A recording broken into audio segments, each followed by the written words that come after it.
Hello everyone. सो आज हम थोड़ा डिफरेंट टॉपिक पढ़ेंगे। जैसे मैं आपको इकोनॉमिक्स पढ़ाती हूँ, तो what is economics? Student into advancedly concept and theory building upon the foundational knowledge gained in previous knowledge. तो ये आपकी थोड़ी बहुत थ्योरी हो गई अपने इकोनॉमिक्स की। अब एक्चुअली में ये है क्या? They explore topics like national income, money, banking, income, employment, determination, government budget, balance of payment.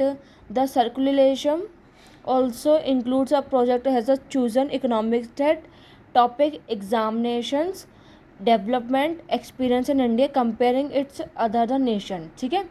तो आपकी जो इंडियन वो जो आपकी इकोनॉमिक्स है ना, वो आपके अगर सीबीएसई से हो तो आपकी रहेगी मैक्रो एंड इंडियन इकोनॉमी। अगर आप उससे हो एमपी बोर्ड से तो आपकी रहेगी micro.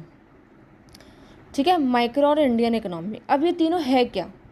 Macro economics, this is branch of economics focus on the overall economy analysing factor like national income employment inflation. ये आपका मैक्रो हो गया। Micro will not has heavily still provide a foundation for understanding how individual consumer and businessmen interact within the larger economic system। अब now what is Indian economy? ठीक है, ये आपका एक पूरा हिस्टोरिकल पार्ट है। जो भी आपका हुआ, पहले क्या हुआ था, ब्रिटिशर्स क्यों आए थे, उनका आने का रीज़न क्या था, उन्होंने आके क्या करा, अपने इंडिया में क्या क्या इश्यूज आए थे। तो ये सब आप पूरी इंडियन इकोनॉमी में पढ़ोगे। ठीक है, ये आपकी पूरी इंडियन इकोनॉमी है। आपके जो चैप्टर हैं मैक्रो इकोनॉमिक्स में नेशनल इनकम वो हम कर चुके हैं, money and banking, income and employment, मतलब डिटर्मिनेशंस वाला चैप्टर, एग्रीगेट्स वाला chapter, government budget, foreign exchange, balance of payment, ये सब बहुत ईजी है। ये आप प्रैक्टिकल भी है और ये थ्योरी भी है, तो आपको इंटरेस्ट इनमें बहुत जल्दी आएगा। इंडियन इकोनॉमी में भी आपको बहुत आएगा क्योंकि उसमें पूरी हिस्ट्री थी। अगर आप प्रॉपर इकोनॉमिक्स वाले हो तो आपको तो बहुत इंटरेस्ट आएगा, ये बात तो है, क्योंकि मेरा तो फेवरेट सब्जेक्ट ही इकोनॉमिक्स है। तो ये सब आपको इकोनॉमिक्स में चैप्टर्स आएंगे।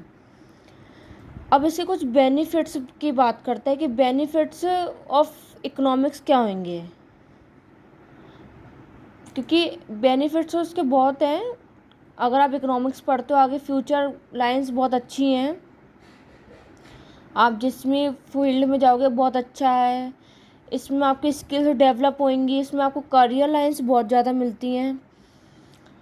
बहुत मतलब इसके लिमिटेड वो नहीं है कि बस कुछ लिमिटेड होते हैं कि इसके इतने बेनिफिट है, इसके अनलिमिटेड हैं। मतलब आपको स्किल्स मिलेंगी, आप किसी फील्ड में निकल सकते हो, आप फाइनेंस कर सकते हो, आप बैंकिंग में जा सकते हो, आप प्रोफेसर बन सकते हो, आप प्रॉपर टीचर बन सकते हो। तो इसके बहुत डिफरेंट वो हैं benefits. Understanding the economics, financial में आप जाओगे, करियर की एडवाइस कर सकते हो आप किसी को भी, और इम्प्रूव इन इकोनॉमिक कंडीशंस, ये सब आप कर सकते हो। इन्फॉर्म डिसीजन मेकिंग में हेल्प कर सकते हो, रिसर्च एनालिसिस कर सकते हो, इंटरनेशनल ट्रेड एंड डेवलपमेंट। आपकी इसमें हाई अर्निंग भी रहेगी, क्योंकि ये जो कोर्स है ना ये हर कोई नहीं करता। आपने देखा होगा जहाँ से आप बच्चा कॉमर्स लेने के बाद क्या करता है, बीकॉम बीबीए करता है।